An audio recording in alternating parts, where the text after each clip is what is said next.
Hello friends, good morning.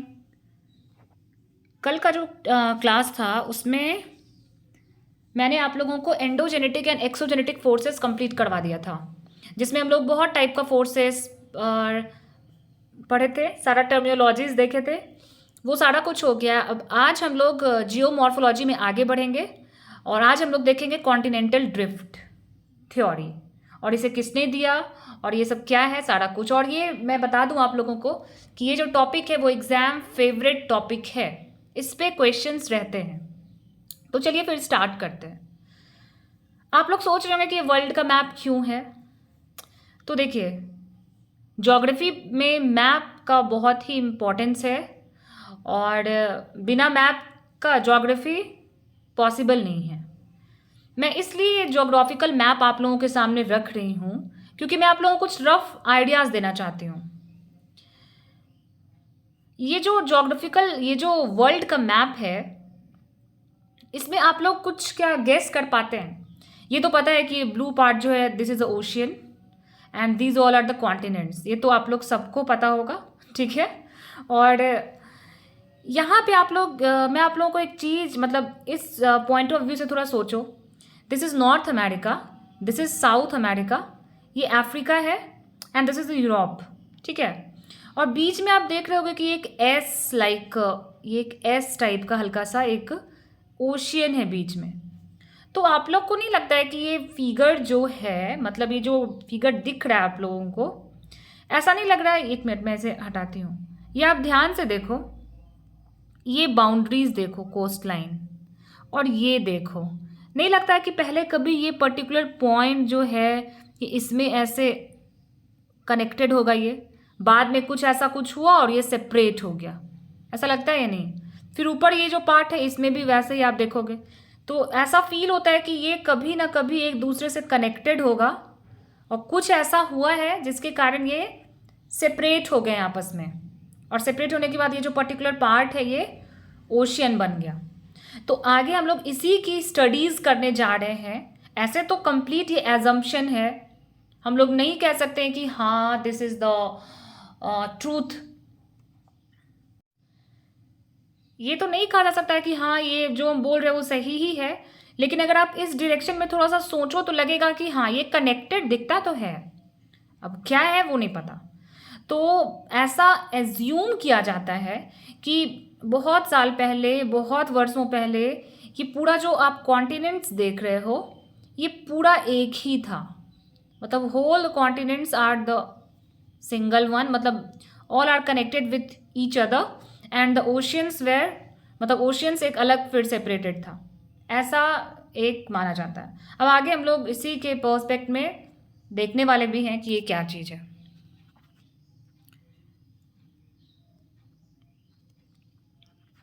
तो फिर आइए देखते हैं, स्टार्ट करते हैं हम लोग।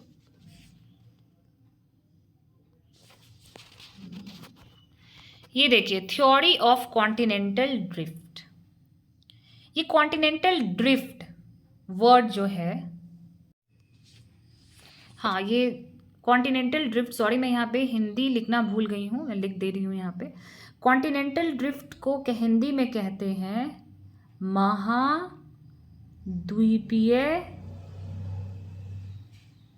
बहाव, महाद्वीपीय बहाव, ठीक है। तो हम लोग इसके बारे में पढ़ने जा रहे हैं कि ये कॉन्टिनेंटल ड्रिफ्ट, मैंने जस्ट आप लोगों को कहा कि ऐसा अज्यूम किया जाता था कि होल कॉन्टिनेंट्स, जितना भी कॉन्टिनेंट्स हम लोग देख रहे हैं, जो लैंड पोर्शन है वो कंप्लीट एक ही था, ठीक है। तो ये कैसे ड्रिफ्ट हुआ, कैसे बहाव हो गया, कैसे कुछ पार्ट्स अलग हो गए, कुछ किसी और डायरेक्शन में चला गया, कुछ नॉर्थ में चला गया, कुछ साउथ में ही है, कुछ ईस्ट के साइड मूव हुआ और कुछ वेस्ट के साइड, ठीक है। तो इसी के रिगार्डिंग हम लोग देखेंगे थ्योरीज। यहाँ पे कह रहा है, two groups of theories has been postulated regarding evolution of continents and oceans. पहला है contractional theory and the second one is the displacement theory.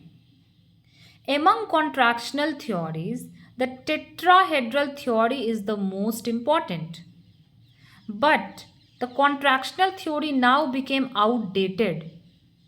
ठीक है, ये देखिए कॉन्ट्रैक्शनल थ्योरी बस जानना है। इंट्रोडक्शन अगर एग्जाम में आता है तो इंट्रोडक्शन के इंट्रोडक्शन में ही बस हम लोगों को इतना लिखना है कि 2 थ्योरीज ऐसा दिया गया है जिसको थोड़ा इस evolution of continents and ocean में पहला कॉन्ट्रैक्शनल थ्योरी है, दूसरा डिस्प्लेसमेंट थ्योरी है। लेकिन कॉन्ट्रैक्शनल थ्योरी चूंकि अब ऑब्सोलीट हो चुका है, आउटडेटेड हो चुका है, इसलिए हम लोग इसको नहीं पढ़ाई करेंगे, इसकी पढ़ाई हम लोग नहीं करेंगे। And the evolution of the continent and ocean is illustrated with the help of displacement. इसको हम लोग इलस्ट्रेट करेंगे with the help of what, with the help of displacement और द कॉन्टिनेंटल ड्रिफ्ट थ्योरी। ये डिस्प्लेसमेंट थ्योरी को ही कहते हैं हम लोग कॉन्टिनेंटल ड्रिफ्ट थ्योरी। क्लियर है? The first clue about displacement theory is given by bacon. सबसे पहला इसका जो क्लू है वो बैकन दिया है 1620 एंड प्लासेट 1668 में। Later on, the evolution of continents and oceans has been interpreted by Antonio Snyder।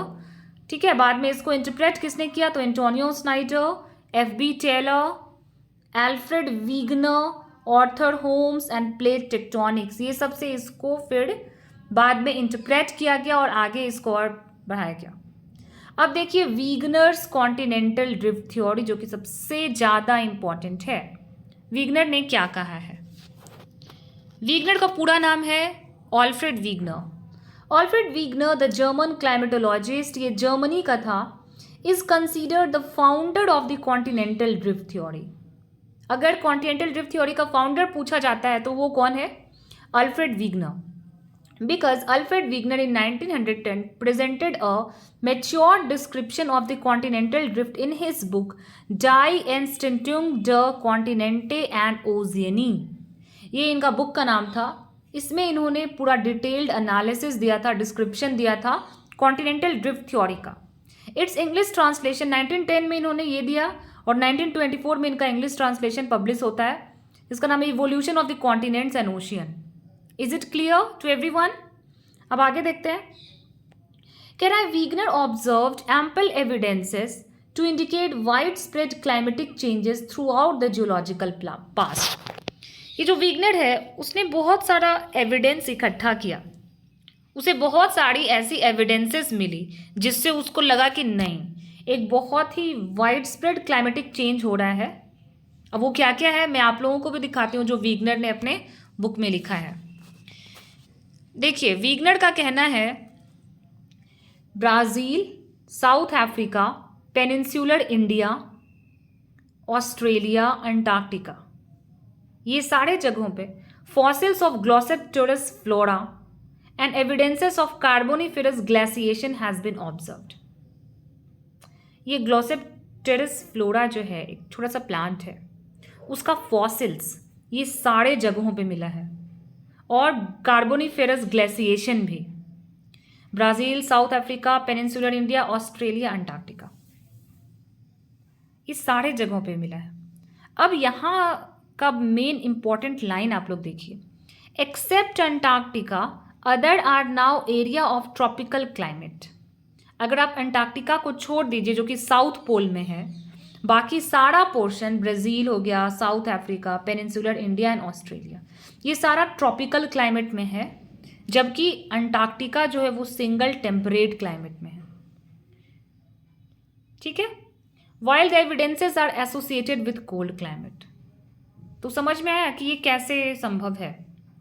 एक ही टाइप का चीज़ ये सारे जगहों पे मिला, लेकिन इसमें से एक जगह जो है अंटार्कटिका है वो बिल्कुल कोल्ड एरियाज़ में है, साउथ पोल में है।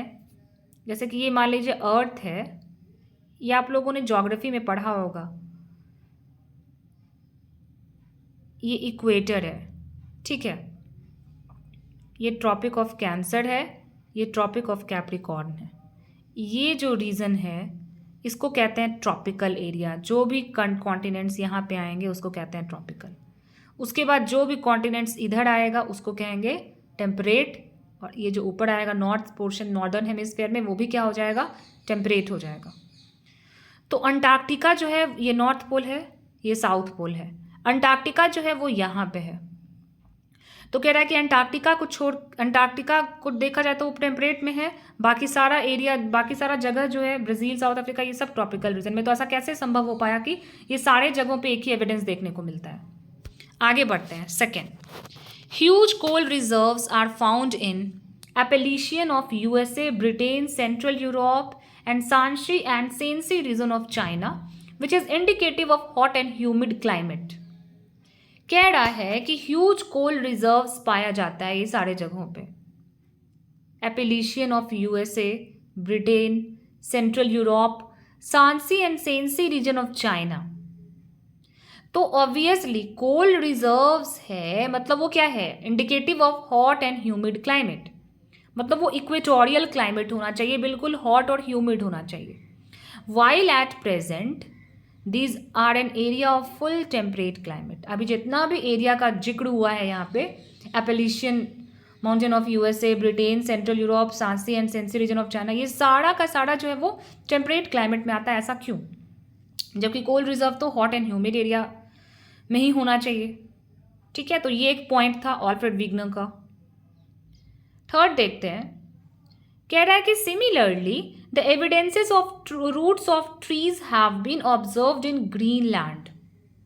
बोल रहा है कि एक ट्री है जिसका जो कि ग्रीनलैंड में ऑब्जर्व किया गया through drilling, and the development of tree is not possible below the mean annual temperature of 10 degree Celsius. While Greenland is an area of extremely cold climate and covered with 1000 meters thick layer of snow. तो फिर ऐसा कैसे हो पाया कि उसमें trees देखने को मिला जब ये पॉसिबल नहीं है? तो ये 3 एविडेंसेस के बेसिस पे उन्होंने कहा कि there may be 2 reasons of a large scale climatic change. तो इतना ज़्यादा जो क्लाइमेटिक चेंज हो रहा है कि ठंडे रीजन में कोल्ड रिजर्व्स मिल रहा है, ग्रीनलैंड जहाँ पे नहीं होना चाहिए रूट्स, वहाँ पे आपको रूट्स दिख रहा है. फिर उधर एक फॉसिल्स ग्लोसिप्टेरस फ्लोरा का ये सब कार्बोनिफेरस ग्लेशिएशन वैसे जगहों पे भी मिल रहा है जो टेम्परेट रीजन में है, जो ट्रॉपिकल रीजन में भी है. तो कह रहा है कि there may be 2 reasons of a large scale climatic change occur during the geological past. इसका 2 वजह हो सकता है. एक तो कह रहा है कि शिफ्ट ऑफ क्लाइमेटिक बेल्ट, और दूसरा कह रहा है displacement of land masses. Since the distribution of climatic belt is governed by the sun, obviously climatic, यहाँ पे shift of climatic belt का मतलब climatic change होना, और वो कैसे हो सकता है? तो वो sun ही govern करता है उसको. Thus large scale shift of climatic belt is not possible. और इतना ज़्यादा climatic belt में change होना ये possible नहीं हो पाता है, नहीं दिखता है ऐसा. That is why Wegener postulated his theory on the basis of displacement of continents. इसीलिए वीगनर ने अपने थ्योरी को इस बेसिस पे पोस्टुलेट किया है कि नहीं, ये क्लाइमेटिक चेंज के कारण नहीं हो रहा है, ये जो भी हो रहा है ये जरूर लैंड मास में कुछ डिस्प्लेसमेंट हो रहा है उसकी वजह से हो गया. ठीक है, अब देखते हैं आगे. Pangaea and Panthalassa. On the basis of paleontological, paleoclimatic, geomorphological, geological and geophysical evidences, बहुत सारा ऐसा एविडेंस मिला है, उसके बेसिस पे कहा जा रहा है कि it was inferred by Wegener that, Wegener ने कहा continents were united together as Pangaea. एक टाइम पे ये सारे कॉन्टिनेंट्स एक थे और उसको हम लोग क्या कहते थे? पैंजिया. कब? इन अर्ली कार्बोनिफेरस एरा, एकदम कार्बोनिफेरस एरा में शुरू में. Pangaea is a Greek word. Pangaea एक ग्रीक वर्ड होता है जिसका मतलब ही है whole earth. And the Pangaea was surrounded by extensive water body which is termed as Panthalassa. और उनका कहना था कि जो पैंजिया है वो सराउंडेड एक एक्सटेंसिव वाटर बॉडी से, जिसको क्या बोलते हैं? पैंथालासा बोलते हैं. And at that time south pole was near Natal. और उस टाइम में जो साउथ पोल है वो नैटल के पास था, और नैटल अभी साउथ अफ्रीका में है. ये देखो आप लोग ये डायग्राम, ये पैंजिया है, ये पूरा का पूरा पैंजिया है, मतलब पूरा कॉन्टिनेंट जो यूनाइटेड था एक था जिसको पैंजिया बोलते हैं. और ये जो आप देख रहे हो water body, this is Panthalassa, और ये एक पर्टिकुलर एक पॉइंट था जो कि साउथ पोल है.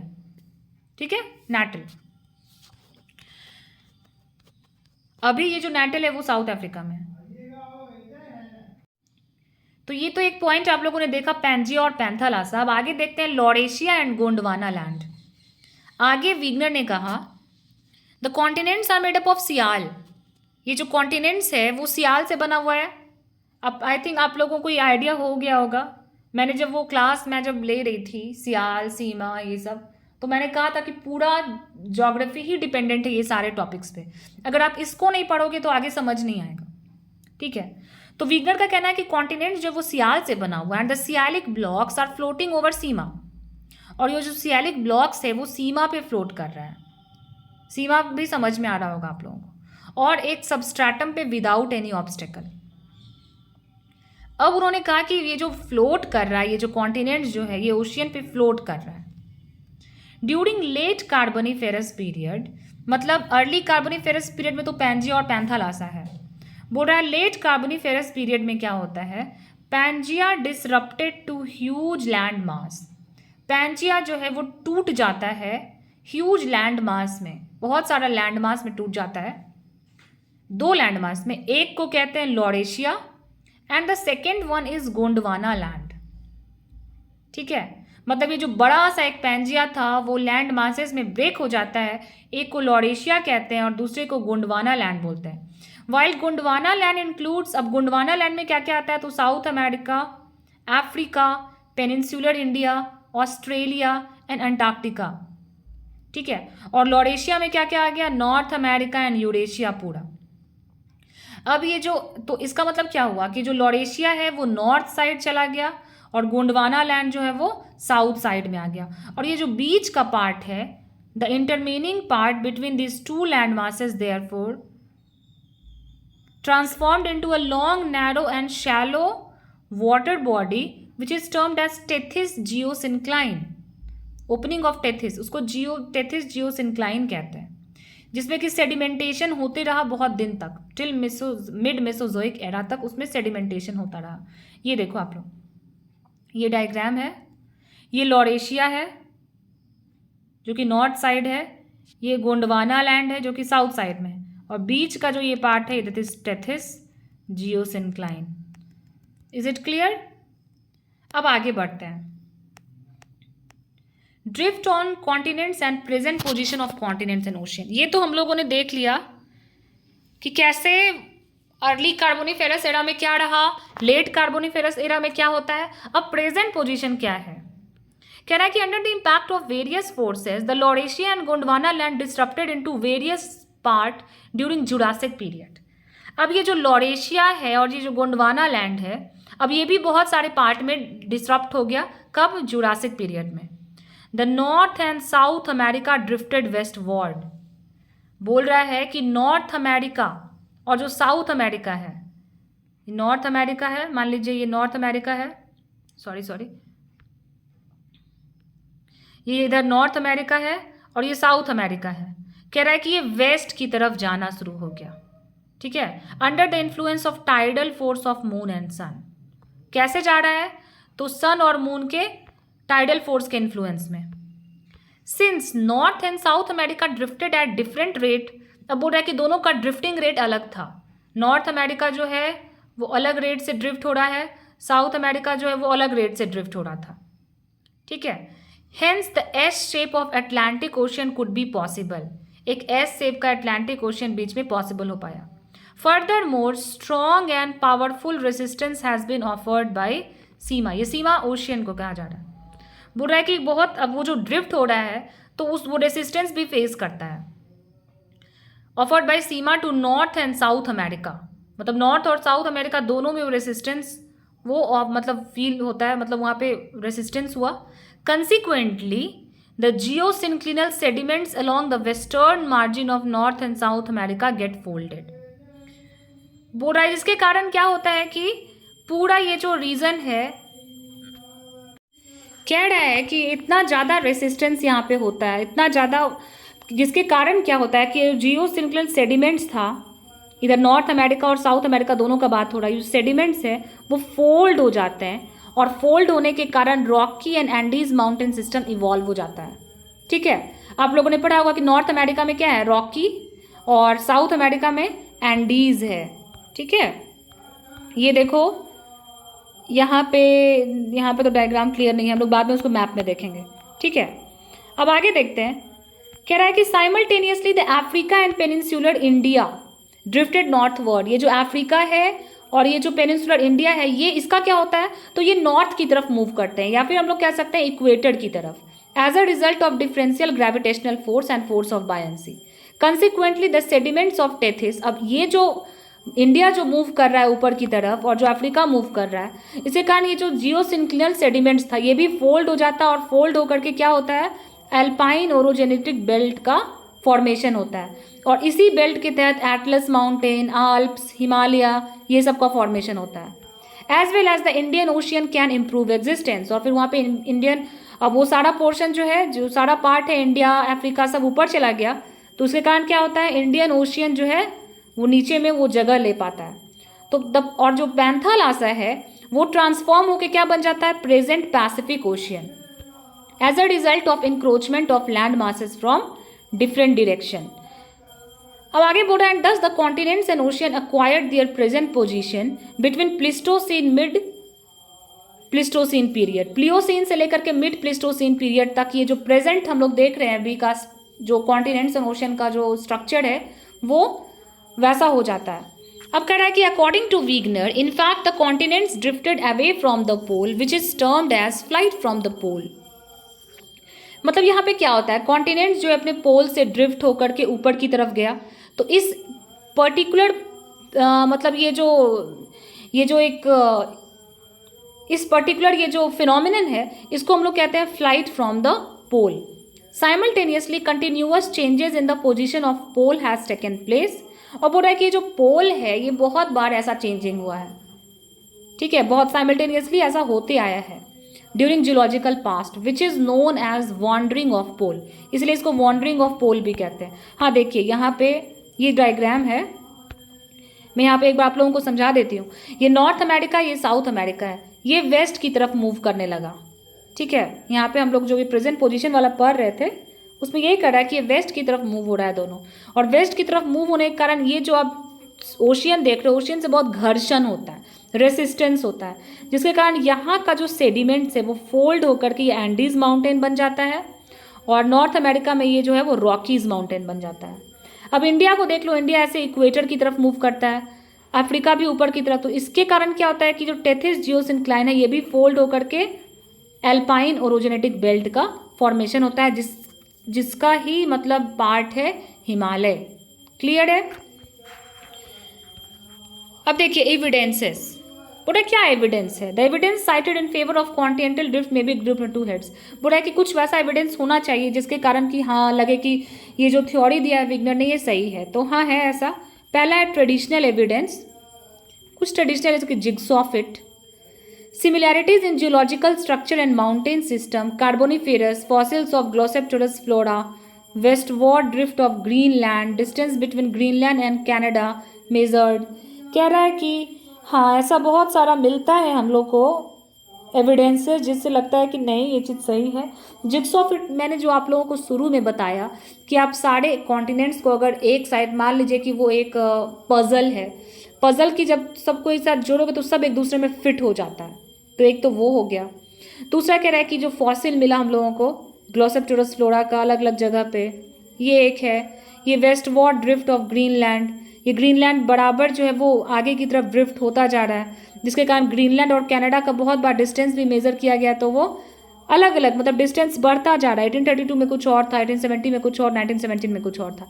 तो ये सब शो करता है कि नहीं ये ड्रिफ्टिंग हो रहा है कंटिन्यूसली, और वो अभी भी शायद हो रहा है। और रीसेंट एविडेंस जो है, रीसेंट एविडेंस में सी फ्लोर स्प्रेडिंग, ये जो सी फ्लोर है ये कंटिन्यूअस स्प्रेड हो रहा है, मतलब बढ़ता जा रहा है और कॉन्टिनेंट कम होते जा रहा है। पेलियोमैग्नेटिज्म, जियोमैग्नेटिज्म, कंप्यूटर फिट मैप, कंप्यूटर में जब फिट करके मैप को देखा गया तो देखा गया कि हाँ सारे कॉन्टिनेंट्स एक दूसरे में फिट हो जाते हैं। ये प्लेट टेक्टोनिक, ये सारा रिसेंट एविडेंस है। अब ये सब जो है सी फ्लोर स्प्रेडिंग, ये सब डिटेल में हम लोग आगे वाले क्लास में पढ़ेंगे। तो अभी ये जो कॉन्टिनेंटल ड्रिफ्ट थ्योरी वो कंप्लीट नहीं हुआ, इसका क्रिटिसिज्म हम लोगों को पढ़ना है, और कुछ फेवर में कि हाँ कैसे ये चीज़ फेवर में, तो ऐसे हम लोगों ने देख लिया। मिल्लिस का क्रिटिसिज्म बच गया है जो कि हम लोग कल के क्लास में देखेंगे। तो आज के क्लास में आप लोगों ने क्या क्या देखा, हम लोगों ने कॉन्टिनेंटल ड्रिफ्ट पढ़ा, और ऑल्फ्रेड वीगनर जिसको फाउंडर माना जाता है कॉन्टिनेंटल ड्रिफ्ट थ्योरी का, और ये डायग्राम के ये डायग्राम नहीं, मैप है। मैप के बेसिस पे हम लोगों ने देखा कि हाँ सही में अगर आप इस सारे कॉन्टिनेंट्स को मैच करो, फिट करो एक दूसरे में, तो वो फिट हो जाता है। ठीक है, तो आज इतना ही। इसका आप लोग नोट मेकिंग ज़रूर से कर लीजिएगा।